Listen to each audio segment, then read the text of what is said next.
Very good evening, सत श्रीकाल। IPC के regarding आज हम लोग कॉमन ऑब्जेक्ट डिस्कस करेंगे। Common intention already we have completed under section 34 of IPC and this is the common object under section 149। Common object के regarding भी important है और सेक्शन 34 जो मैंने आपको कहा था कॉमन इंटेंशन, उसमें और 149 में जो डिफरेंस है वो हम लोग उसके रिगार्डिंग सेपरेट वीडियो उस पर अपलोड कर देंगे। नाउ सेक्शन 149 की जो बेट लैंग्वेज है वो क्या कह रही है? If an offence is committed by any member of an unlawful assembly, हमारे लिए सबसे इंपॉर्टेंट है कि यहाँ पर अनलॉफुल असेंबली होनी चाहिए। दैट मीन्स 5 पर्सन या 5 से ज़्यादा पर्सन्स होने चाहिए जिनका मोटिव क्या है, किसी इलीगल ऑब्जेक्ट को पूरा करना, इलीगल ऑफेंस कमिट करना, इलीगल काम करना, ऑफेंस कमिट करना, वो उनका मकसद है। तो इसलिए 5 और 5 से अगर पर्सन होते हैं तो उसको हम लोग बोलते हैं अनलॉफुल असेंबली। अगर अनलॉफुल असेंबली है तो सेक्शन 149 क्या कह रहा है कि if any offence is committed by any member of an unlawful assembly, unlawful assembly किसी एक मेंबर ने भी कोई ऑफेंस कमिट कर दिया और उस अनलॉफुल असेंबली का कॉमन ऑब्जेक्ट था किसी एक्ट को करना। अब उसको कंप्लीट करने के लिए चाहे एक पर्सन ने एक्ट किया चाहे सारे मिलकर एक्ट करे, they all are responsible for the that act. A, B, C, D and E they all plan कि हम लोग F को मारेंगे, उसकी डेथ करेंगे। ए अकेला गया, उसकी डेथ करके वापस आ गया। That means they all are liable. Word क्या कह रहा है? If an offence is committed, definitely वहाँ पे उसके ए ने उसकी डेथ कर दी by any member of an unlawful assembly, और ए जो था वो अनलॉफुल असेंबली का मेंबर था। In prosecution of the common object, common object को पूरा करने के लिए वो अकेले गया, उसने उसको मार डाला।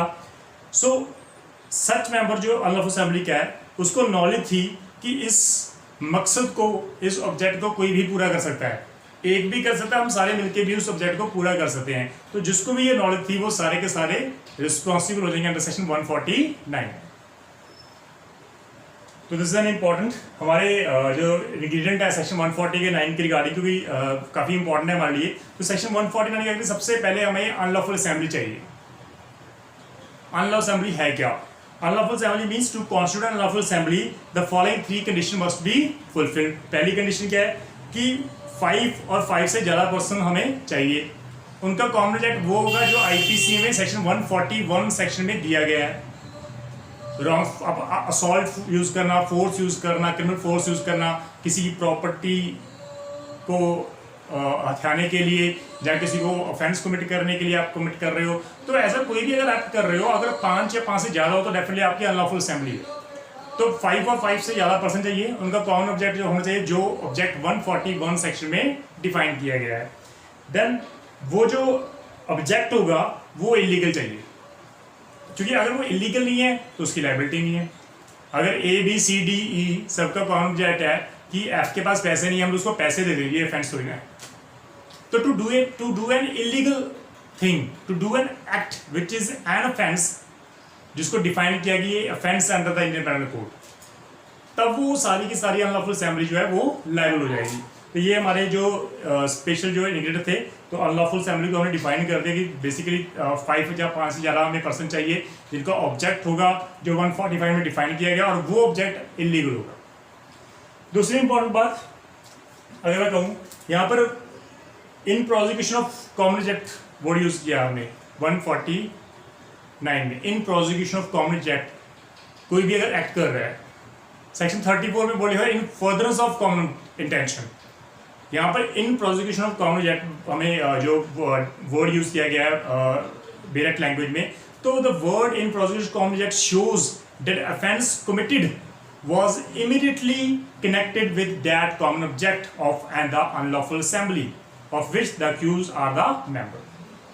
हमें पता है कि वो जो एक्ट करके आया है वो इंटरलेटेड है हमारे कॉमन ऑब्जेक्ट के रिगार्डिंग। जो अनलॉफुल असेंबली कॉमन ऑब्जेक्ट था वो बिल्कुल सेम है, ये हमें प्रूव करना पड़ेगा। देन हमारे पास एक केस था that is Bhargavan versus state of Kerala. Important case है क्योंकि यहाँ पर इंटरप्रिटेशन हुई है इसके रिगार्डिंग। तो कोर्ट ने बिल्कुल क्या दिया कि in prosecution of common object means what? It means in order to attain the common object, common object को पूरा करने के लिए जो एक्ट कर रहे हो, भाई वो आप इसमें फॉल कर रहे हो. It means to attain the common object. In order to attain the object, अगर आप कोई भी एक्ट कर रहे हो तो you fall under section 149. The section further provides that every member of an unlawful assembly having a common object, जितने भी मेंबर्स हैं, 5 या 5 से जितने मेंबर हैं जिनका कॉमन ऑब्जेक्ट है, अनलॉफुल उनका कॉमन ऑब्जेक्ट है, वो सारे के सारे पर्सन रिस्पॉन्सिबल होंगे अगर किसी एक मेंबर ने भी उस कॉमन ऑब्जेक्ट को अचीव कर लिया. This is an important thing. Then अगर कोई पर्सन विड्रॉ कर रहा है एक्ट होने से पहले, लाइक ABCDE 5 पर्सन है, उनका ऑब्जेक्ट है कि हम लोग रॉबरी कमिट करेंगे, and before committing that robbery A withdraw कर लेता है कि भाई मैं तो चला, मुझे अच्छा नहीं लगता ये काम, मैं चलता हूँ अपने घर पे. तो लॉ कहता है कि भाई अगर ए विड्रॉ कर गया उस अनलॉफुल असेंबली से, उसके बाद दूसरे पर्सन ने वो ऑफेंस कमिट कर दिया, तो यहाँ पर ए की लायबिलिटी बिल्कुल स्टैंड नहीं करती क्योंकि वो विड्रॉ कर चुका है. तो यहाँ पर इंपॉर्टेंट है कि they have number of cases where one or more जो members हैं वो unlawful assembly के, they have withdraw from the assembly just before committing that act. Law कहता है कि उस विड्रॉ से पहले जितने भी एक्ट हो चुके हैं उसके लिए वो लायबल होगा, लेकिन विड्रॉ जब उसने कर लिया अनलॉफुल असेंबली से, उसके बाद अगर अनलॉफुल असेंबली कोई एक्ट कर रही है उसके लिए वो रिस्पॉन्सिबल नहीं माना जाएगा. तो विड्रॉ से पहले जितने भी उसने ऑफेंस कमिट किए हैं या मर्डर किए हैं, उसके जो अनलॉफुल असेंबली में था जब he was present at the time जब वो ऑफेंस हुए हैं, तो उसकी लायबिलिटी बिल्कुल स्टैंड करती है. And the once he withdraw from the unlawful assembly, उसके लिए कोई लायबिलिटी नहीं है फ्यूचर के ऑफेंस के लिए, फ्यूचर के एक्ट के लिए कोई भी रिस्पॉन्सिबिलिटी उसकी लायबिलिटी नहीं है. देन इसमें हमारे पास केस था Bhimrao versus state of Maharashtra. ये काफ़ी इंपॉर्टेंट केस है. सुप्रीम कोर्ट ने हेल्ड किया था कि अक्यूज पर्सन जो है standing outside the house of the victim. अब यहाँ पर अनलॉफुल असेंबली थी. अनलॉफुल असेंबली थी, उनका पर्पस क्या था कि जो एक्स पर्सन है उसको हमने हर्ट करना है, उसको हमने असॉल्ट करना है, उसको हमने सिर्फ इंजरीज देनी है, चाहे वो ग्रीवियस भी हो सकती है. और व्हाट हैपन, उस इंटेंशन से वो सारे गए, कुछ पर्सन्स एंटर कर गए, 2 थे जो बाहर रुके रहे घर के बाहर. बिल्कुल जो अंदर था, जो एक्ट अंदर हो रहा था वो बाहर वाले को बिल्कुल नहीं पता था. अंदर जो एक्ट कर रहे थे उन्होंने इतना पीटा उसको कि उसकी डेथ हो गई सडनली. कॉमन ऑब्जेक्ट क्या था? जस्ट उसको इंजरी देने का, उसको मारने का तो कॉमन ऑब्जेक्ट था ही नहीं. तो यहाँ पर सबसे कोर्ट ने इंपॉर्टेंट कहा कि basically the victim could not be knowing what transfer inside the house. ठीक है, सॉरी, जो हाउस ऑफ जो विक्टिम था, जो पर्सन बाहर रुके हुए थे, अक्यूज थे, उनको बिल्कुल नहीं पता था कि जो विक्टिम है उसके घर के अंदर क्या हो रहा है. तो लॉ कहता है कि जब कॉमन ऑब्जेक्ट था उसके बिल्कुल उल्ट जो दूसरे अनलॉफुल असेंबली के मेंबर थे उन्होंने एक्ट किया, क्योंकि उनका ऑब्जेक्ट था असॉल्ट करना, उसको ग्रीवियस हर्ट करना, लेकिन वो डेथ करके आ रहे हैं. तो डेथ के लिए वो लायबल बिल्कुल नहीं हो सकते. तो सुप्रीम कोर्ट ने यहाँ पर बिल्कुल कर दिया क्लियर कि अगर वहाँ पर डेथ होती है तो जो डेथ कर रहे हैं वो लायबल होंगे 302 रेड विल सेक्शन 149. जो दूसरे हैं जो बाहर हैं उनकी लायबिलिटी 302 में बिल्कुल नहीं है. हाँ, वो हो सकता है कि वो 326 में लायबल हो जाए, ठीक है जी, हो सकता है वो सिंपल हर्ट के लिए लायबल हो जाए, क्योंकि जो कॉमन डेट था वो भी तो पूरा होगा, वो उसके साथ वो कंप्लीट हुआ है ना, कॉमन डेट तो कंप्लीट हो गया. जो इंजरी थी वो उनका बेसिक कॉमन डेट था, अब वो उसकी डेथ होगी, डेथ के लिए वो पर्सन लायबल जो अंदर थे.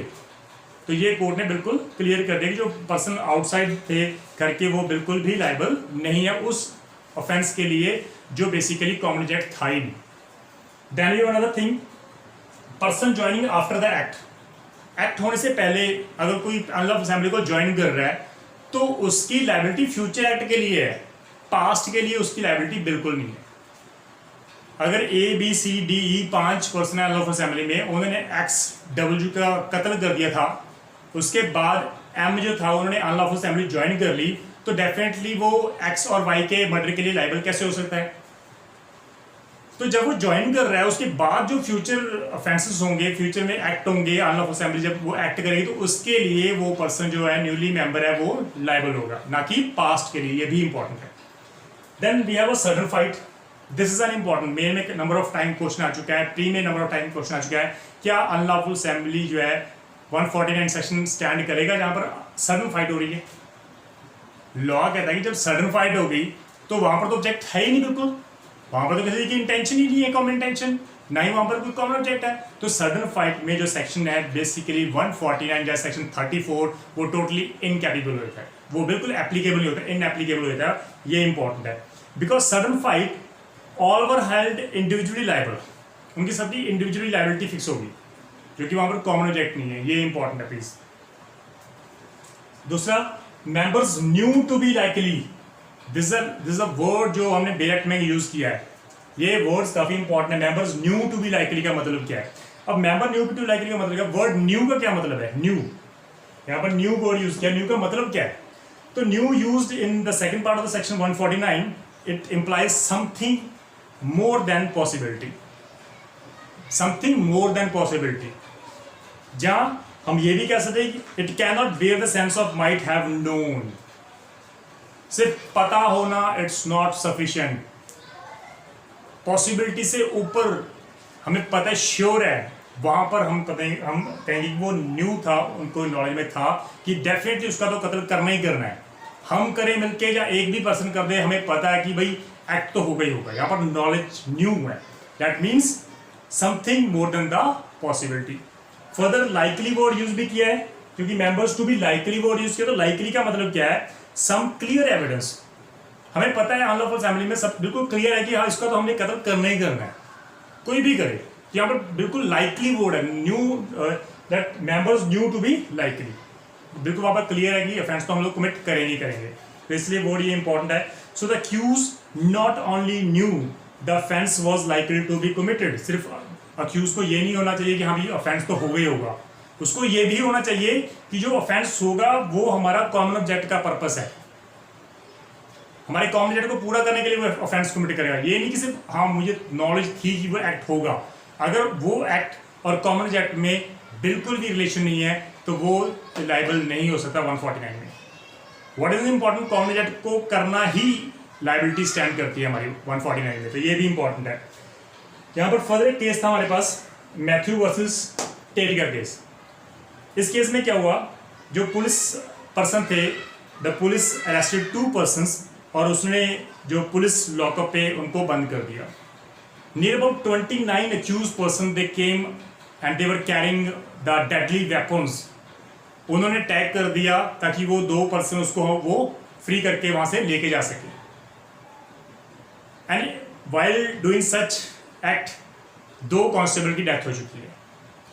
लॉ कहता है कि आर्म यूज करना, सभी मेंबर्स उनको पता था कि जब हम लोग पुलिस लॉकअप पे उसको छुड़ाने जाएंगे, अक्यूज पर्सन जो हमारे 2 जो उसके फ्रेंड थे, जब उसको हम फ्री कराने जाएंगे तो डेफिनेटली वहां पर फायरिंग हो सकती है, और वहां पर वो फायरिंग वो अपने वेपन्स भी यूज कर सकते हैं। तो लॉ कहता है कि यहाँ पर सारी की सारी कॉमन ऑब्जेक्ट था उनको फ्री करना, और उस ऑब्जेक्ट को पूरा करने के लिए दे किल्ड 2 कांस्टेबल जो ऑन ड्यूटी पे थे।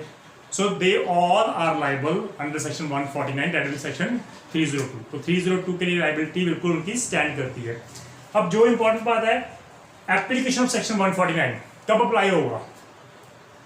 अप्लाई तभी होगा जब ये डाउट ना रहे कि कितने आदमी थे वहां पर, बिल्कुल क्लियर होगी यहाँ पर 5 या 5 से ज्यादा पर्सन थे, अक्यूज पर्सन थे, तब सेक्शन 149 अप्लाई होगा। 149 ने बिल्कुल कहीं नहीं मेंशन किया कि कन्विक्शन 5% की चाहिए। अगर ये स्टेटमेंट दे रहा है कि मैंने देखा कि 7-8 पर्सन्स ने एक्स के ऊपर टैग किया और उसको मार डाला, तो 302 रेड विद 149।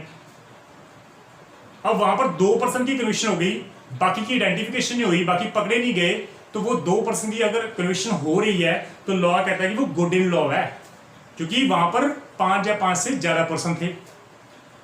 लेकिन अगर एक्स ने ये स्टेटमेंट दिया कि A B C D E ने एफ को मार डाला, और ड्यूरिंग इन्वेस्टिगेशन, ठीक है, जब ट्रायल चला उन पे 302 149 के अंदर, तो बी और सी और ए को कोर्ट ने एक्विट कर दिया due to lack of evidence against them, क्योंकि वो बाय नेम थी। तो 149 का जो इंग्रेडिएंट था वो मिस हो गया, 5 पर्सन बचे नहीं हमारे, रह गए कितने? डी एंड ई, तो उनकी लायबिलिटी 149 में बिल्कुल भी स्टैंड नहीं करती। वो बैड इन लॉ होगी, अगर कन्विक्शन दे रहा है तो वो बैड इन लॉ मानी जाएगी। लॉ कहता है कि ये सफिशिएंट है, अगर ये साबित किया जाए कि वहां पर 5 या 5 से ज्यादा पर्सन थे, चाहे अरेस्ट एक को भी कर लिया सफिशिएंट है, बाकियों को बाद में कर लेंगे। उनका सप्लीमेंट्री जो फाइनल रिपोर्ट जो है 173 ऑफ सीआरपीसी में बाद में दे देंगे हम लोग। तो ये जरूरी नहीं है कि सभी को कन्विक्शन करनी जरूरी है, कन्विक्शन 2 की भी हो सकती है, लेकिन उस हालात में ये इंपॉर्टेंट है कि 5 या 5 से ज्यादा पर्सन हमें चाहिए ही चाहिए। अगर ये डाउट है कि वहां पर 5 या 5 से ज्यादा पर्सन थे तो definitely conviction good in law है। लेकिन अगर ये क्लियर हो गया कि वहां पर पर्सन 5 थे ही नहीं, तो डेफिनेटली आप 149 के अंदर आप पनिशमेंट दे नहीं सकते, तो बैड इन लॉ मानी जाएगी।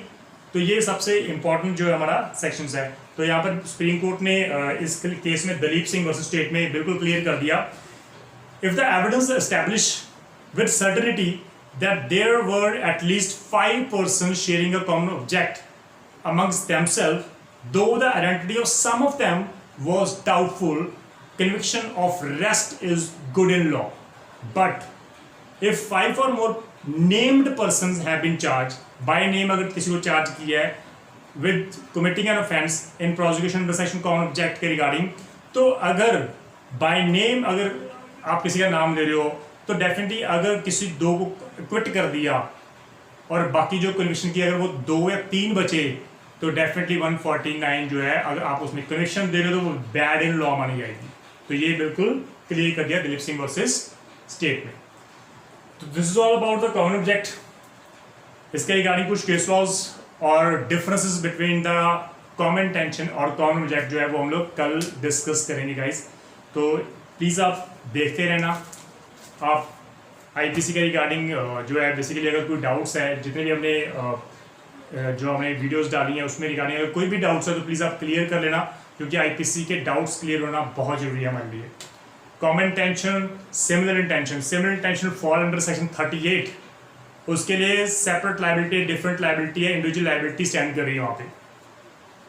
Common intention that means the prior meeting of minds, वो meeting of minds on the spot भी बन सकता है, as we discuss the case laws in the previous lecture. तो वो इंपॉर्टेंट है हमारे लिए। तो गाइस इसमें बिल्कुल कंफ्यूज मत होना कि सिमिलर इंटेंशन और कॉमन इंटेंशन सेक्शन 34 में फॉलो करते हैं, कहीं और फॉलो करते हैं। तो मैंने आपको बिल्कुल क्लियर कर दिया कि सिमिलर इंटेंशन एक अलग है, कॉमन इंटेंशन बिल्कुल अलग है, कॉमन ऑब्जेक्ट बिल्कुल अलग है। जो हमने कवर किया this is 149 section that is common object and we have discussed the case law, जो इंपॉर्टेंट केस लॉ थे। इसके बावजूद भी हमें जो कुछ केस लॉज और जो बचे हैं वो हम लोग कंप्लीट करेंगे नेक्स्ट सेशन में, और along with the difference between the common object and the common intention. तो टिल देन आपसे देखते रहो। Thank you so much. सत श्री अकाल।